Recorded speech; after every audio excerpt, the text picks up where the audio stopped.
Hello and good early afternoon to all of you. Welcome to this EUA webinar today on the European Quality Assurance Framework.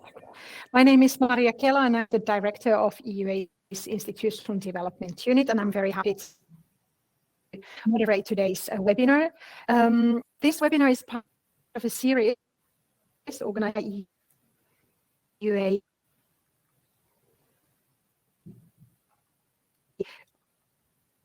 all key topics of the process this coming May. And of course, this webinar specifically focuses on quality assurance, which is really one of the pillars of the Bologna process and has been so from the very beginning of the Bologna process in 1999. And quality assurance is also one of the success stories, we could say, of the Bologna process. Most countries in the European higher education area, which is 49 different systems, have now in place a system that is aligned with the European standards and guidelines. They have an independent quality assurance agency and so on. So systems are in place, but there's of course been a lot of changes since the adoption of the latest version of the European standards and guidelines in 2015. There's mainstreaming of e-learning, emergence of micro-credentials, and of course the launch of the European Universities Initiative, as well as many other demands of looking more closely also through quality assurance on topics such as the social dimension of learning and teaching, of research and connections of education to research, the third mission, and fundamental values, just to name a few. So there's been a lot of pressure in widening the scope of the ESG for the future.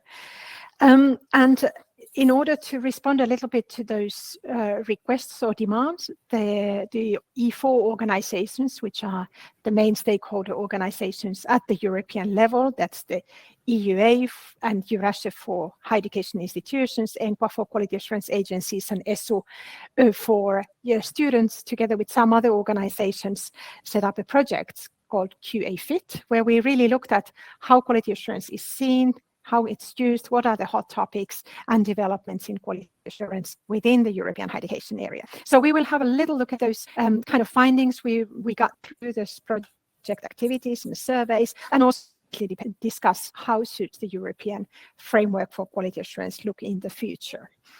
I hope you will not be disappointed, because we will not give you the secret news about the next version of the ESG and what they will contain. That work is still ahead of us after the ministerial conference, but we will give you some hints as to the possible topics or the most often cited priorities that we would need to address in this context. But before we really start, just a couple of technical information notes. This webinar is being recorded, which means that you can access it later yourself, and please feel free, of course, to share with colleagues that you think could find this useful. It will be made available in the EUA YouTube channel.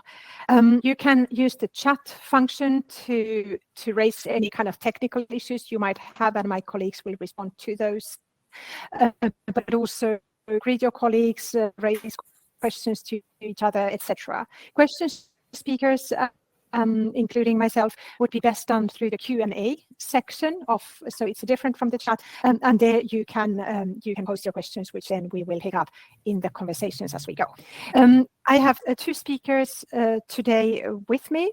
One is Anna Gover, Director of the European Association for Quality Assurance in Higher Education, ENQA, and you can see Anna on the screen, I think. And then we have Horia, Onita, President of the European Students' Union, who is trying to get connected as well. In the meantime, he's there as well. So we'll start now, and first I will give you a little introduction to European quality assurance, so to say, just so that terminology and some key notions are familiar to all of you. I've called this the European Quality Assurance Framework 101, and it is a very brief introduction that gives a basis then for the more future-looking interventions from Anna and Horia. Like I said, European higher education area, which is much larger than the European Union, composed of 49 different systems. They range from Ireland to Kazakhstan and from Finland to Malta and everything in between. So already that gives you an idea of the diversity that we have in the European higher education area of academic traditions, of quality assurance processes, different cultures, different types of approaches that have been adopted recently or since millennia. So we need some kind of a framework that supports what we really try to achieve in the European higher education area, is to have this area, so properly named, where students can easily move across all countries and have their credits, their degrees recognized. And in order to do that, of course, to be able to recognize, to collaborate internationally, we need trust. And we could shortly say that quality assurance is really that proxy for trust. It is the tool through which we know that the other institutions and their approaches are good enough for us to collaborate with them. We have, of course, the foundational document for the European higher education area, which is the ESG. It's the standards and guidelines for quality assurance in the European higher education area. And this is a common set of standards for both internal and external quality assurance. It also covers the kind of details about what quality assurance processes should look like. So it really describes both the content of the external and internal quality assurance, but also the form that these should take. And it's composed of 3 parts, the ESG, although we say actually it's composed of 4 parts. There's an introduction that sets really the basic principles and purposes of the document. So why do we have this document, and what is the basic beliefs on which it can function? And then it has the 3 operational parts, one for internal quality assurance in the institutions, one for the external quality assurance processes, and the 3rd one for the quality assurance of the quality assurance agencies themselves. The focus of this European framework and of this ESG document as well is on learning and teaching in higher education. It does mention that also the learning environment should be taken into consideration by institutions, but doesn't have specific detailed standards on that. And it mentions links to research and innovation, but it is not a set of standards to evaluate research activities as such. It really focuses on learning and teaching. So in very short format, this is a set of standards and guidelines that need to be sufficiently generic to be applicable to all these different cultures, traditions, ways of doing things, but at the same time also really provide that sufficient minimum basis on which we can collaborate. So, I like this image. It's quite old. It's from 2009, but I think it's equally valid today as it was then. We have an idea of how a house should look like. We don't want all houses to be equal. They have to fit their context, the needs of those who use it, etc. But there are basic things that need to be in place, like usually the 4 walls and a roof on the top and not on the side, etc. So that image, I think, gives a very nice idea of what we mean with the European framework. And so we have a common language and common understanding of minimally what we speak about when we speak about quality and quality assurance. So that was a quick 101 on European QA to you. And now I would like to proceed to the real business of today's webinar, which is the presentation and input from Anna and Horia. So I would like Anna to go next. And Anna will really talk a little bit about how to future-proof European quality assurance and what is still valid from what we had there before and what might need to be revised, relooked at, clarified, added, etc. And like I said, a lot of this is based on a project called QA Fit. So Anna, the floor is yours. Thank you very much, Maria, for the introductions. I feel I should also manage expectations a bit. How do we future-proof the ESG? I think if we're honest at this stage, we have perhaps still more questions than answers. But hopefully, in the next 8, 9, 10 minutes or so, I can give you a little bit of a flavor of some of the discussions that we've been having. So as you've understood, there will be a revision of the ESG, and the points that I present today draw on some of the data collected through the QA Fit project, which, as Maria says, has involved all the key stakeholder organizations plus some additional national partners. And these points will feed into the ESG revision process. I'll also reflect a little bit on ENQA's own views. You know, the E4 often work together on matters of quality assurance, but as you'll see, our respective constituents do have some differing opinions on where we go from here. And ENQA's views have been developed in consultation with our members and affiliates, which are quality assurance agencies in the European higher education area. So I think the first thing to say is that it's important to celebrate what we got right. I always say it's easy to talk about the things that aren't working, the things we'd like to change, but we do need to reflect on what's right and what we need to keep. And what came through very strongly in the surveys that we did with all stakeholders was that the European Quality Assurance Framework is needed. And the ESG are still needed. And broadly speaking, it is setting out it is achieving what it set out to do. And that's to support the development of learning and teaching, to facilitate trust in qualifications, to support student mobility and the development of quality culture. Maria also mentioned in her introduction that there is an introduction to the ESG, and this is the bit that sometimes gets forgotten about, but it does outline the basic principles on which all the standards and guidelines are built. And it's also agreed amongst all stakeholders that these basic principles remain relevant. And amongst these are the primacy of internal quality assurance as sort of the first port of call for assuring quality of education, and also that the ESG and quality assurance itself needs to respond to and allow diversity. So these are the points that are more or less agreed by all the main stakeholders, and where we can perhaps give ourselves a pat on the back, or those that came up with the framework in the first place can give themselves a pat on the back, and these things are working. But of course, some things aren't or may need changing. And I think over the past years, there has been a growing view that the ESG are becoming a little outdated. And while we maintain the position that they are applicable to many of the more recent developments that we see in higher education, there is an acceptance that some things may need bringing into the present time. There are, of course, things happening now that the authors of the 2015 ESG probably didn't even imagine or weren't considering as being mainstreamed within higher education.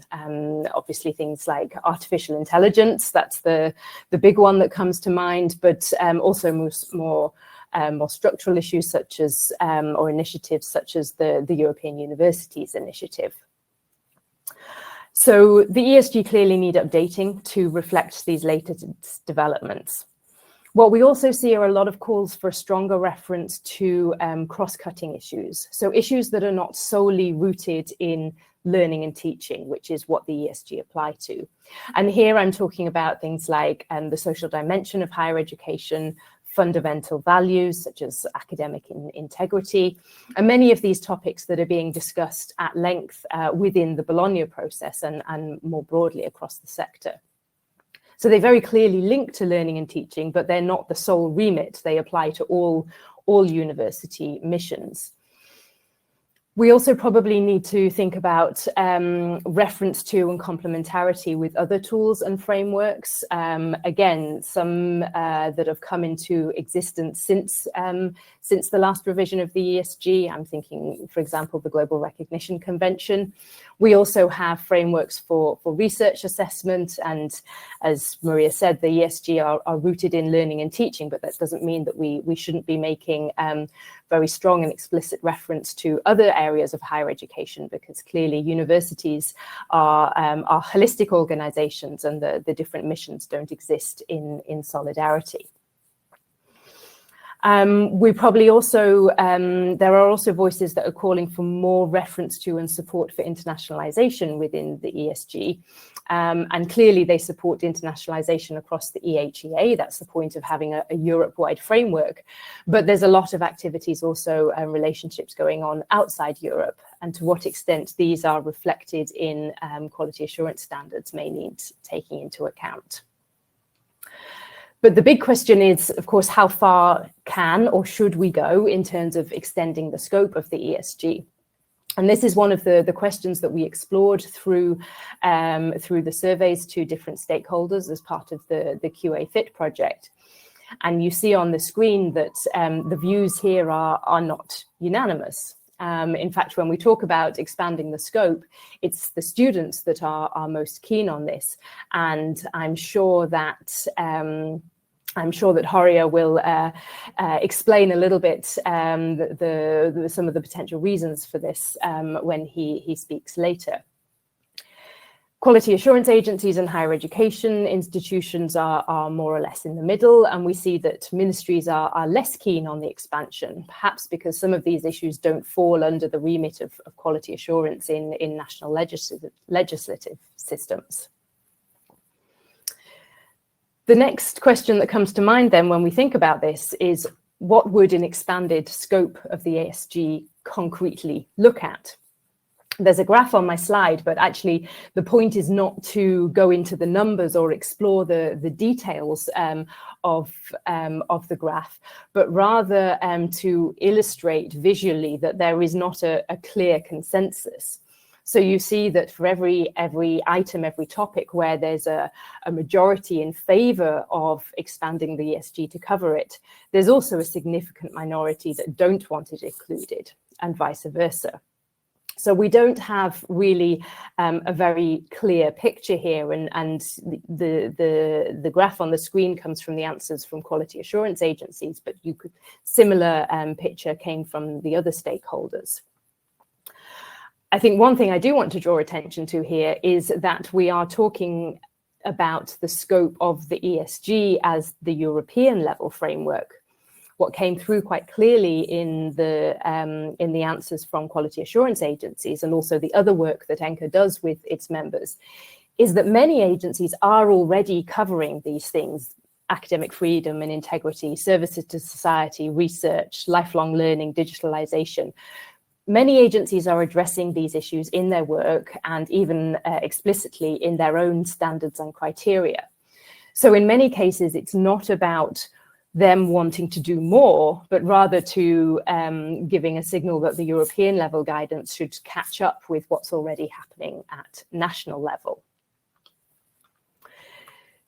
To finish up, I want to just reflect a little bit on some of the fundamental questions that are going to form the basis of further discussion. And I said at the start that we have at the moment probably more questions than answers, and here I'll just run through a few of them. One of the key issues is, of course, that just because something is important doesn't mean that it needs to be in the ESG. Nobody's questioning that academic integrity is very important, that diversity and social inclusions, the social dimension of higher education, are very important. But does it belong in the European quality assurance standards or not? What we see in some systems is that there are actually other bodies that have responsibility for these issues. So it would create real problems if that responsibility was suddenly expected to be with the quality assurance agency. And we have other issues where it may be that they're better decided at national or even institutional level, thinking about subsidiarity principle, rather than at European level. So I think we need to be a little bit careful about not pushing everything onto quality assurance, and not seeing quality assurance as being the answer to solve everything. Obviously, as a representative of ENQA, I'm fully believing in the importance of quality assurance, but it's not necessarily the answer to all issues in higher education. Another issue is that the ESG need to remain sufficiently generic to fit all the systems of the European higher education area. Maria talked in the beginning about respecting diversity, but they also need to be detailed enough to work as criteria for compliance. Both ENQA as a membership organization, as EHEA as the register of ESG compliant quality assurance agencies, need to be able to work with standards that are detailed enough to make a compliance judgment with. And finding this balance is extremely difficult. Next, we have, of course, the age-old question about balancing enhancement with accountability. We want to maintain a trust-based system, but what we saw from the answers to the survey we did with our members is that one of the biggest challenges for agencies at the moment is maintaining an added value for institutions or programs that have been through several cycles of external quality assurance. So one of the key issues there for agencies in the revision of the ESG is to what extent should there be room for more flexibility or innovation in the methodologies that we use for external quality assurance. Does this mean, for example, using risk-based approaches or the use of data or flexible cycles depending on the outcomes of accreditation or review procedures?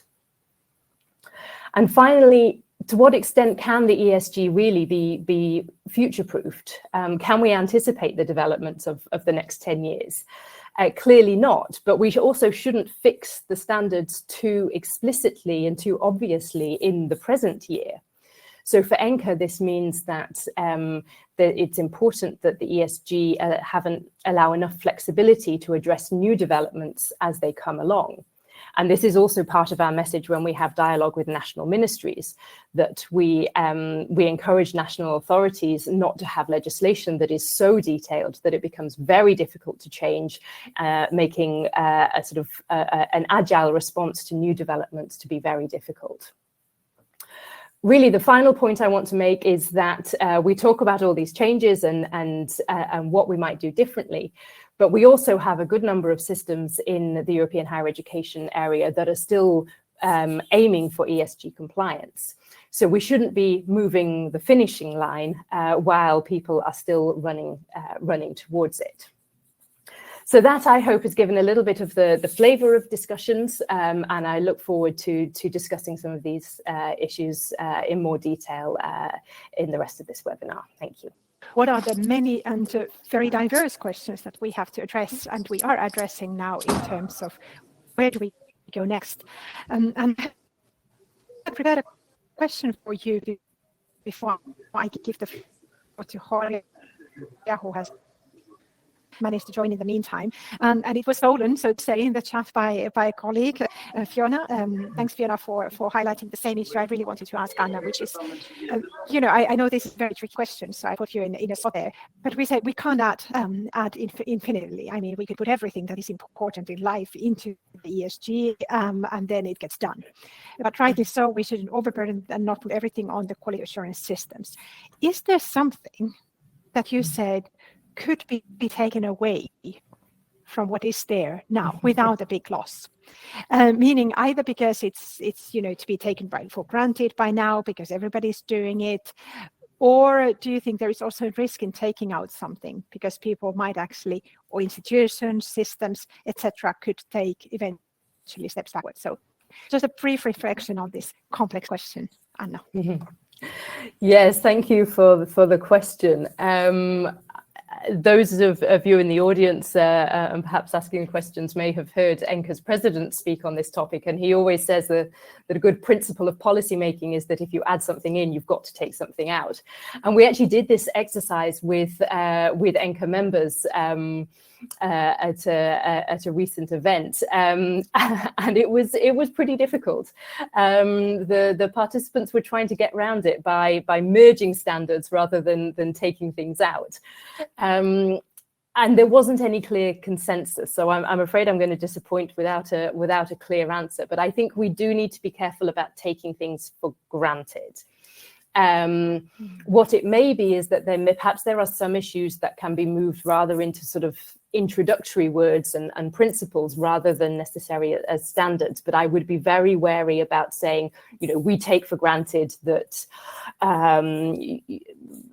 that QA is conducted by peers, or that that criteria need to be published or transparent. So I think there may be scope for bringing together some issues and shifting them around, but I'm going to be very wary about taking out standards. I think also it's, and I don't want to get too technical, but we do have to make a distinction between what is in the standard, which is where we kind of expect agencies to comply, and what is in the guideline, which is sort of good practice, and maybe there's also some scope for moving things around. Yeah, absolutely. No, thank you, Anna. I think we also, when we had a focus group and discussed this among a small group of institutions, which was a very, very interesting conversation, and I can't go into details of that now, but I think we also cheated a little bit in the sense that we proposed, or those institutional representatives proposed, merging a few things. Well, maybe we can put this into one thing. So we would keep 10 standards, but they could be a bit longer, this for the part one. So yes, we have to find the right balance. And I think it is very important to remember that what might be taken for granted, not only in one system, but at one historical point of time. And we have seen that, for example, in the discourse on values, that what we took for granted in the 2015 edition, where values were not put as standards in the ESG, but were kind of a normal starting point for us, might require further attention. So enough from me, because now it's Horia's turn. I hope, Horia, your connection holds. You join us from a complicated situation where you are on the road from one event to another. So Horia, how does the picture that Anna gave about the general one differ perhaps from how the students see quality assurance and the future of quality assurance? Can you maybe hear me? I managed to catch the question, even though it was a bit difficult with the connection, but could I get a confirmation that you can hear me? Now I can hear you. Yes. Perfect. Yes. Thank you. Thank you very much. And indeed, sorry for the technical difficulties that I was unexpectedly put in terms of the connection for this. But I really hope that you will be able to hear me properly. And I will start by thanking you for inviting me to this very thoughtful and important debate. And even more now that we are, let's say, in a middle point of reflecting on the future of the ESGs and the European cooperation and the frameworks for cooperation in higher education, is even more important to have this conversation. As we know, we will have soon a ministerial communique that will call for the revision of the ESG. So the process will formally start once that mandate is given. So let's say we are ahead of the curve, but by already reflecting these topics now. Now, from the students' perspective, we have been very supportive of the European Quality Assurance Framework since the beginning.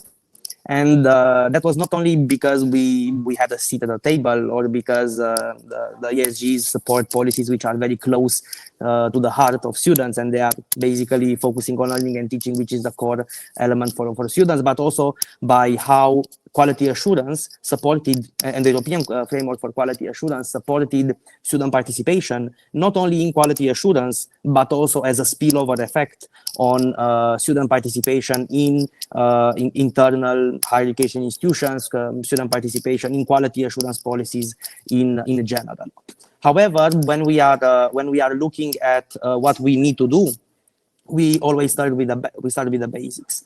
And right now, the quality assurance dimension is the most Europeanized area of cooperation in higher education.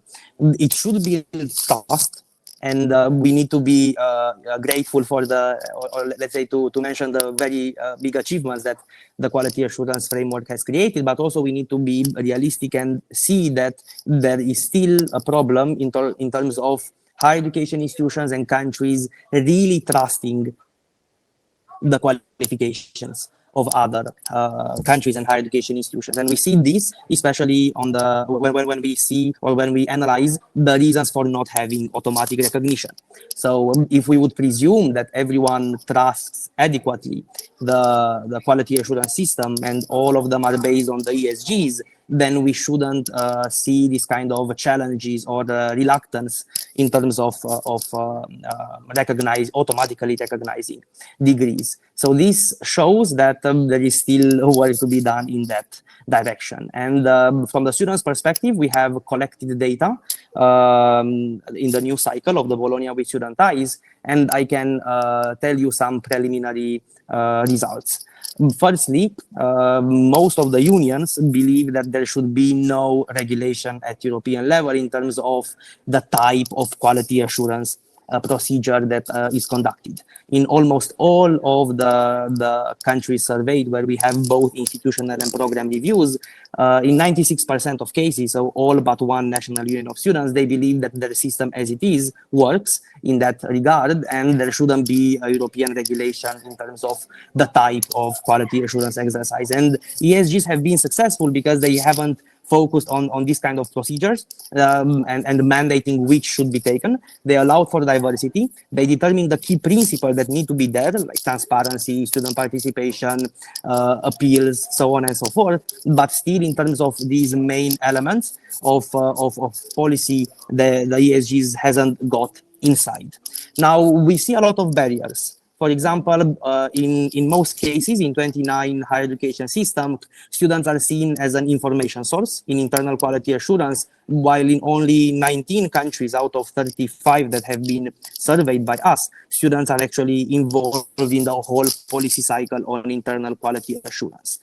So they are not engaged in the follow-up, they are not engaged in the decision-making in that sense, but they are engaged in some systems exclusively as an information source. As the main barriers in 40 cases, in 40% of cases, they believe that students not being seen as full members of internal academic community is a barrier for internal quality assurance. And this has increased from 33% 4 years ago. Another very big increase is on students believing that there are no useful outcomes of internal quality assurance procedures as a reason not to get involved. This has increased from 36% 4 years ago to 65% now. It's a very big increase. And of course, other areas that are mentioned are linked to transparency, to information provision, etc. We see we see a better picture in terms of external quality assurance. In most cases, not only the policies, but the paradigm of the ESGs has been transposed much easier in external quality assurance. Students are in the high system, they also have external QA, and they have been in the governance of quality assurance agencies. Now, looking at the big philosophical questions, for students, accountability is extremely important because at the end of the day, the ESGs, as seen from students' perspective, tackles 2 points. First, to ensure trust between higher education systems for recognition and mobility, but also to ensure some minimum standards for that recognition. We trust another system because they are compliant with several criteria. So we do see the merits of both of the coins, both accountability and enhancement. We see a problem in terms of transnational quality assurance, the problem of being, let's say, more lenient cross-border, and because of this, some of our unions are, let's say, overly protective in the sense of ensuring there is no risk of forum shopping. So trying to determine the agency that would offer the easiest path forward in that sense. Where we see, let's say, it is important that we manage to pull this through by the fact that we have a common vision as E4 Of course, there are also areas where we see not exactly eye to eye. And that is, for example, the topic of inclusion of other topics. For ESU, the enhancement of the social dimension perspective in quality assurance is extremely important, and we have a huge support among our membership for this position, and they mandate us to push forward thoroughly on this. And it goes actually to a more philosophical question, and that is, what is quality education? And in order to assure quality, we need first to decide or to determine what is quality. And for them, an inclusive learning environment and inclusive policies for all students is part of this dimension. Of course, we already have in the ESGs elements related to social dimension. So it's not about adding it. It's rather about enhancing the perspective and the role of social dimension or fundamental values, be it in the ESGs. And of course, this can be done either in standards or in guidelines. A big problem of inconsistency right now, as we see it, is that you cannot apply the standards, which should be compulsory for everyone, without reading the guidelines. The guidelines are actually part of the understanding and interpretation of the standards. So then the question is, to what extent these guidelines that are serving actually a guiding role are only for guidance, or actually we combine two approaches, and the guidelines serve both for the standards and also separately for the guidelines. Nevertheless, we are optimistic. We see that many of the key policy elements have been successfully transposed, and student participation is a core issue for us. But we want ESGs that are clearer, that incorporate these new developments like social dimension, and that clarify more the distinction between accountability and enhancement. By that, we will also better clarify the role of the European QA framework, which in our view is to provide minimum standards. It is expectable that national governments, that QA agencies transpose them and adopt them by also adapting them to the context in the member states. So right now we see this positive picture from students, but we also see that we need to make it more efficient in order to go beyond the surface in some instances. Good. Thank you very much, Horia, for your input. I hope everybody could follow that properly. It was okay for me. Very precious input from a student perspective. But perhaps then, Horia, I take advantage and ask you a question that has popped up in the Q&A, which is, what do you think about turning part 1 from criteria for quality assurance agencies to guiding principles for higher education institutions for internal quality assurance?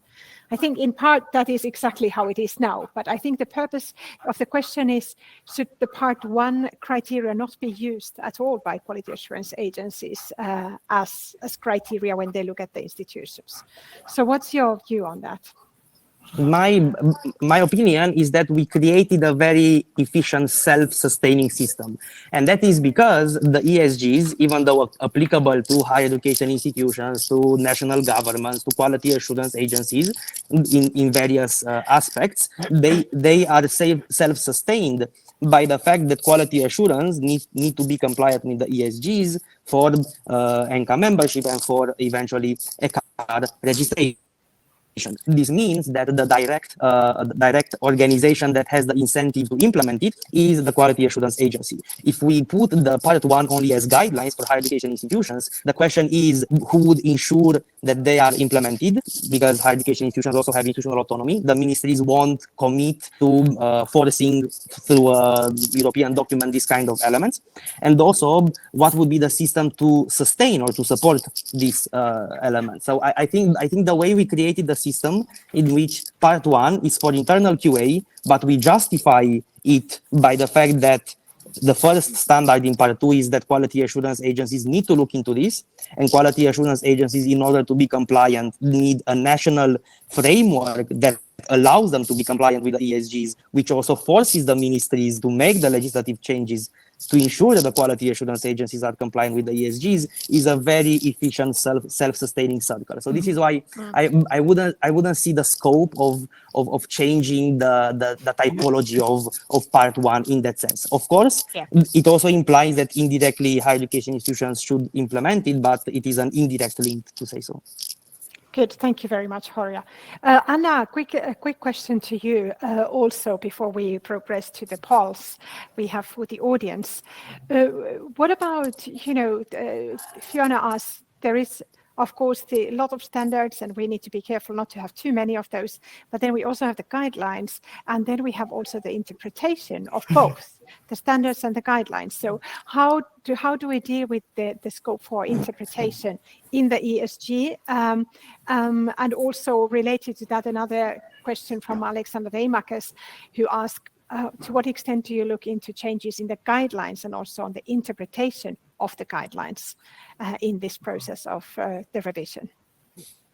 Yeah, where to start? We could do a whole webinar on this, couldn't we? And those of you familiar with the intricacies of the European Quality Assurance Framework will understand that probably some of this is alluding to the use of the ESG both by ENQA as criteria for our membership, but also by the EHEA, the register, and their register committee as criteria for registration, as well as of course as being the first thing that the panels use, the expert panels use when they go and visit the agencies and make the first view on compliance with the ESG. And I think perhaps the first thing to say is that we're well aware of this issue. It doesn't necessarily mean we have all the answers, but it's very much in the forefront of everybody's minds.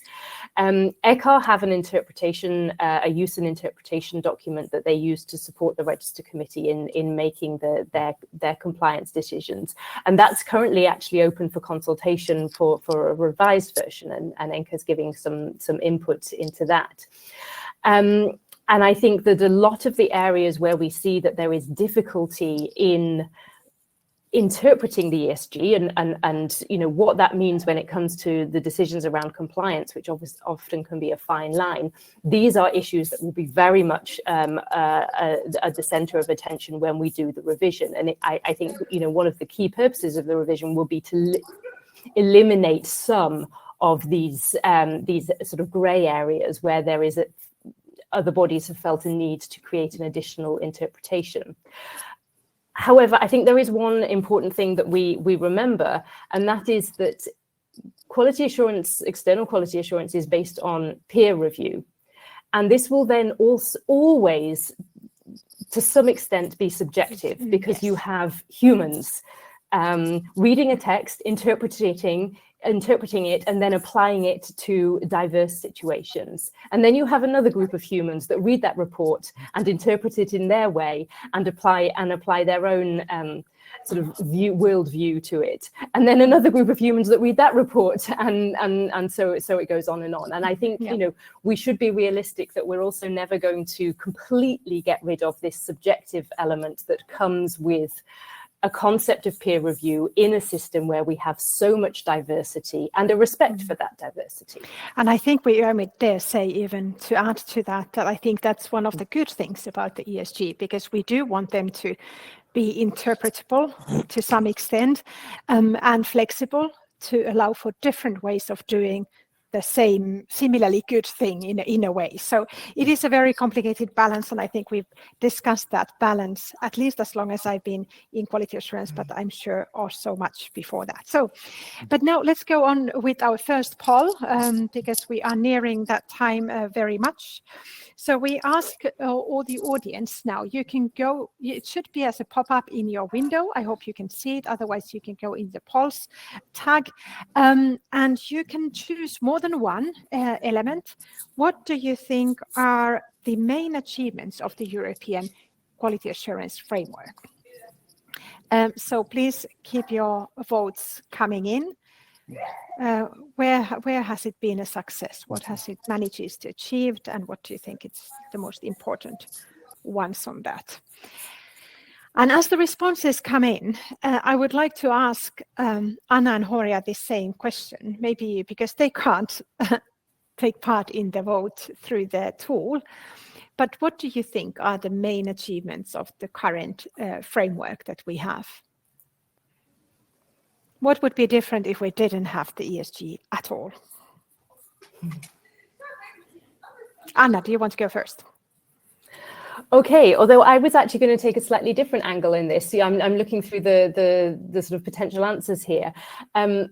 Actually, my first reaction is that one of the main achievements is that it is well known and it is respected. And I think, you know, you can have a perfectly crafted framework and perfectly crafted set of standards, but if nobody knows about it and it's not widely used and accepted, then, you know, there's not much point in having it. And I think, you know, the quality assurance framework is the aspect of the Bologna process that is frequently cited as being kind of the success story of the European higher education area. And I think we also have to remember that it's also known and respected outside Europe. So from a global perspective, you know, particularly issues around the importance that is placed on transparency and stakeholder engagement, involvement, particularly for students, is something that is kind of looked up to globally. Now, that's not to say that other global systems should copy exactly what we do, but it is well recognized as being a sort of respected feature of our framework. Good. Thanks, Anna. Horia, I hope you also heard that. I also hope that maybe you don't see the results, but I can give you an idea. So just to hear your views on that. Here we see on the top come, creating common quality assurance language, ensuring minimum standards, and supporting creation of quality culture. What do you see as the key achievements, and how do you see those responses? Yeah, thank you very much. Actually, common language was my first answer, so I'm happy to see that it is very much converging, because we are able to not only to express. It's not only about communication. It's about a common language in the sense of a common understanding of what QA is. And of course, we may have different views on how QA should work or should improve, but we also have set a common internal system of values and principles of quality assurance that have been internalized by all stakeholders, and they are socialized in the system. And these common principles have created the concrete outcomes, because we assess, or as I would see it, we assess the impact and the achievements of the framework, but what it has done concretely in practice. And we see that it has supported student-centered learning. We see that after 2015, when student-centered learning indicator was included in the ESGs, we saw more references in the national legislation as well on student-centered learning, and more visible policies at institutional level because of the chain of from European level to national and then institutional. We see student participation as a concrete achievement. So we do see these achievements. Now, of course, there is sometimes a question whether these outcomes are rather general or they are also implemented profoundly in practice, but that's something that we need to continue working on. Good. Thank you very much, Horia. Let's go with the next poll. So there is another question, which is a simpler one, and you can only choose one option. And that is a question about, what do you think is the main purpose or the most important person of a European quality assurance framework? So not only what it has been, but which one of these should really remain as a kind of guiding principle for us in the revision process? That's very good. The responses have started to come in, and I would like, as we see them coming in, ask again both Anna and Horia. And let's again start with Anna. How do you see? What is the main purpose? And even if you also could only pick one of these, or if it's something else. Yes, I think I would speak here from a personal perspective, perhaps rather than the ENQA voice necessarily. But I think for me, it's around providing a basis for trust, because I think, you know, when we look at quality assurance, it's not just about assuring the quality of and improving the quality of the education. But quality assurance is also the basis for many other things. It's the basis for recognition of qualifications. It's the basis for international partnerships between universities. It's the basis for mobility and recognizing periods abroad, both for staff and students. And for all that to be a reality, we have to trust that the outcomes of the quality assurance procedure are correct. We have to trust that institutions are doing what they say they do. So by having a common framework, and indeed common framework was one of the other answers, but a consequence of that is that we have a solid basis for trust across the European higher education area. And what about you, Horia?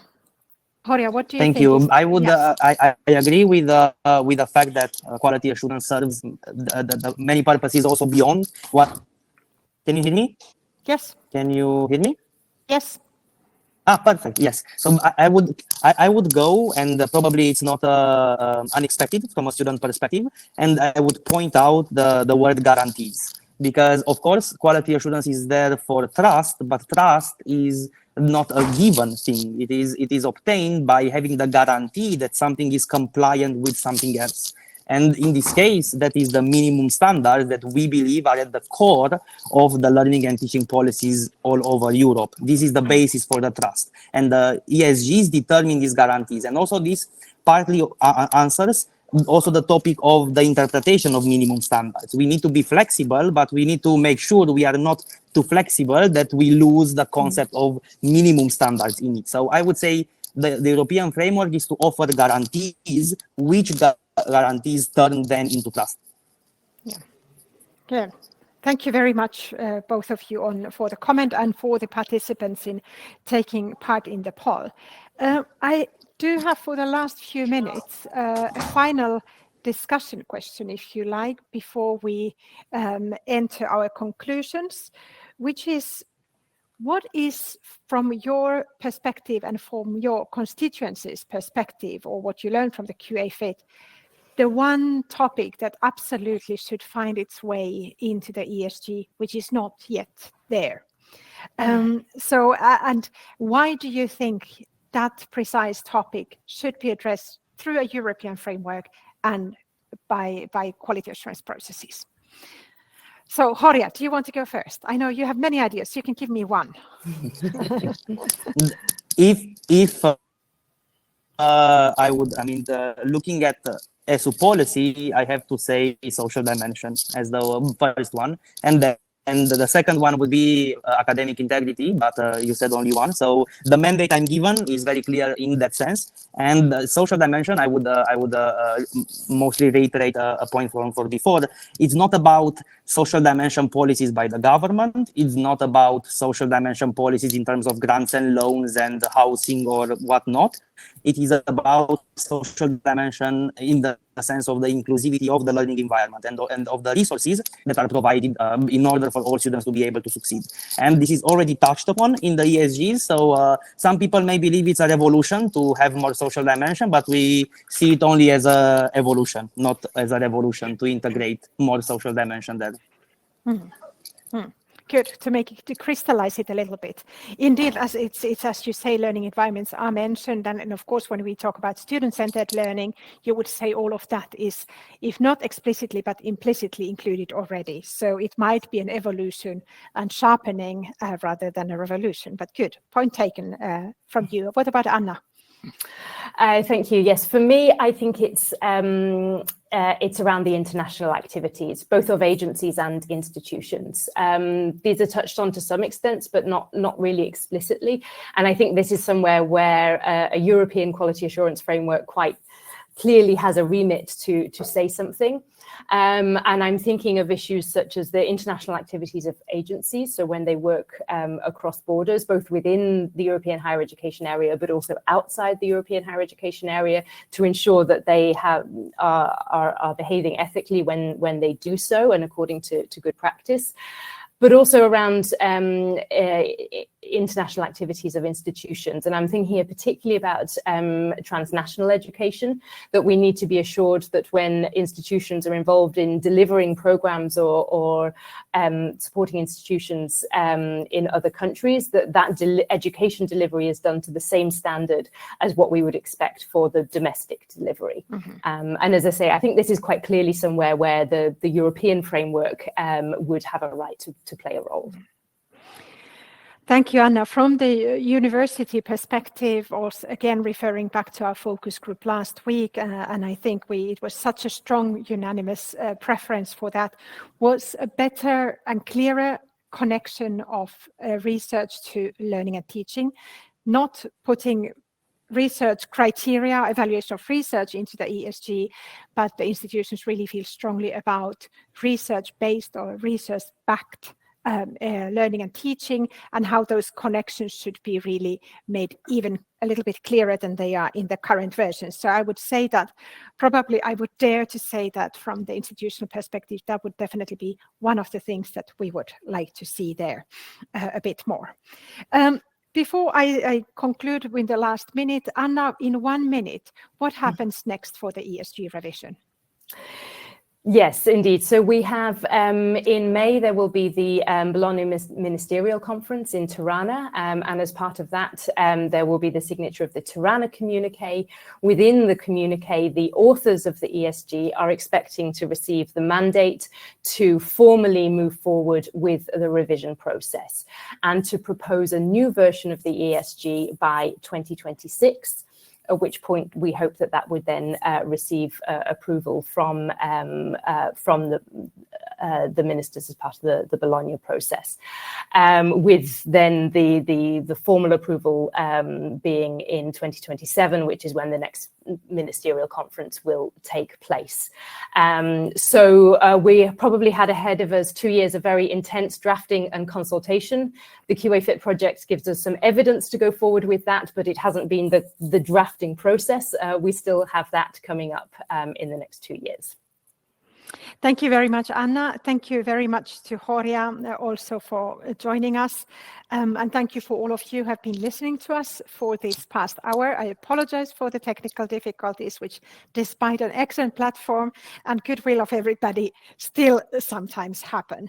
I would like to remind you that the recording will be available on the EUA YouTube channel, so you can find it there. And also, please feel free to forward to colleagues who might be interested. And also have a look at the next webinar on the 26th of March at the same time. It's always on Tuesdays from 2 to 3 Central European time at the moment.